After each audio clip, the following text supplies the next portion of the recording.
Hello, it's Jennifer McGuire here, and I'm going to show you a fun technique I call pearlized stamping using some new Hero Arts stamps from the 2010 catalog.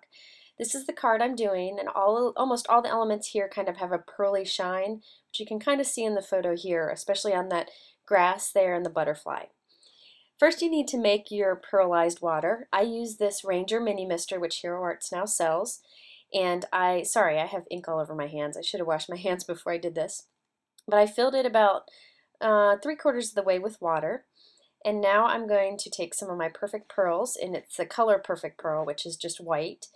And I'm going to put in 2 scoops with the end of my paintbrush into the water, maybe 3 scoops. I like it to be heavy on the pearlized side. Now you'll see when I put my lid back on that there is a pearl that I permanently glued on to the top, and that way I know that that one, you can see it there, that this bottle has the pearl in it, and I always keep it that way. You can see the pearlized water coming out. So by grabbing the one with the pearl on the top, I know it's the pearlized water, not regular water.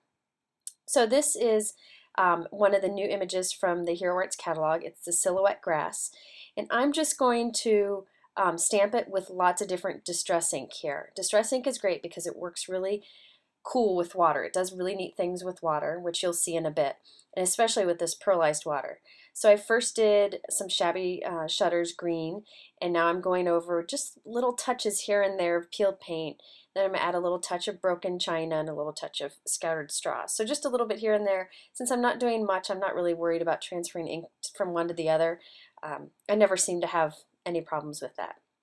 And then after I've inked it up quite a bit, I'm going to give it about 6 sprays with my pearlized water, and you'll see here it kind of puddles up a little bit, but not too much.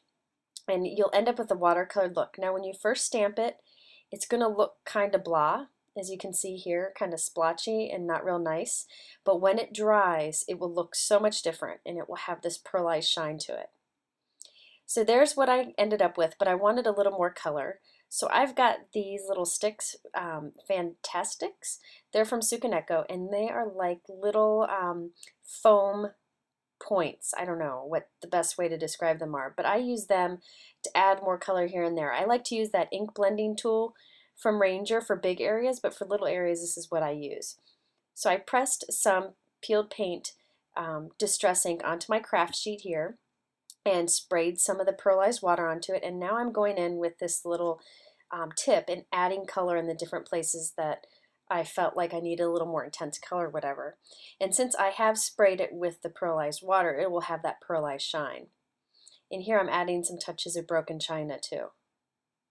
So these little sticks make it easy to add a little bit of color here and there that would otherwise be hard to do. You could use a paintbrush, but I have a hard time controlling that. I wanted to also show you how I make these little banners for greetings that go across cards. I use that little indentation on my trimmer, and I do 2 little scored lines that are very close to each other. You can see one right here, and then I'll move it over just a tiny bit and do another there. And I do that on both ends of my greetings, and then I fold them to create this little banner.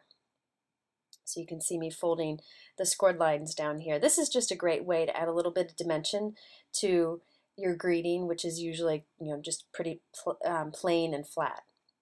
So you can see the banner there, and I'm just going to cut the ends into a little V.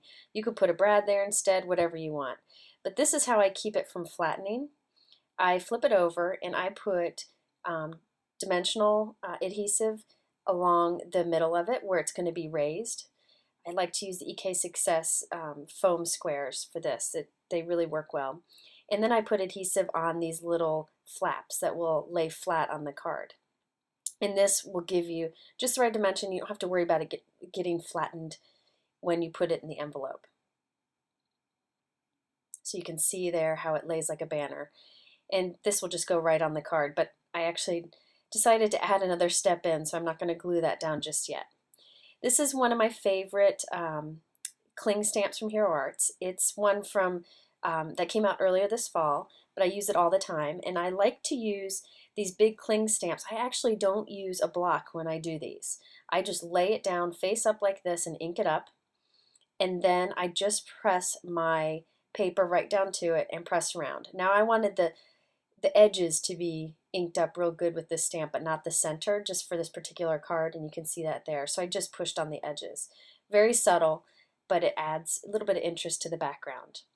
Then I'm going back with my ink blending tool and rubbing some scattered straw on the edge just to kind of blend it all together and kind of soften the look.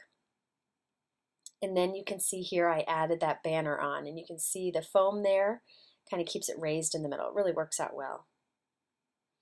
Next I wanted to do a little butterfly, and so I stamped them with peeled paint distress ink, and now I'm adding some color in really quickly with one of those little sticks, and I'm adding some broken china to the center of the butterflies. So this is completely done with distress inks. Now I'm going to go with my Pearlized Water, and distress inks will bleed a little bit in water, which makes it really nice. It kind of blends it all together. You can see it kind of bleeding there, but I'm going to zap it with a heat gun to kind of control that. And when this dries, it will have that pearlized look, just like the other stamping that I did earlier. And you can kind of pick up a little bit of that pearlized look here. So I just cut out one of those and added it to the card. Now I wanted to go ahead and add a bow of twine and a bow of silk ribbon behind my banner. So I'm lifting it up and I'm putting in one of these little areas between two foam dots, I'm putting a little glue dot and then putting down a bow and then another glue dot and a piece of twine.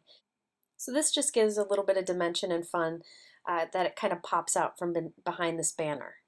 This is a great way. You can also, usually I put this on with buttons, which adds too much bulk. So this is a great way to add it without having to worry about finding the perfect embellishment. So here is the final result. You can see there is a little bit of shine coming off of all of these different elements. I added some pearls too. And then the final card. And this is just a few of the new stamps from Hero Art, so be sure to visit their website for some of the other new images. Thanks for watching, and you can visit my blog for more information.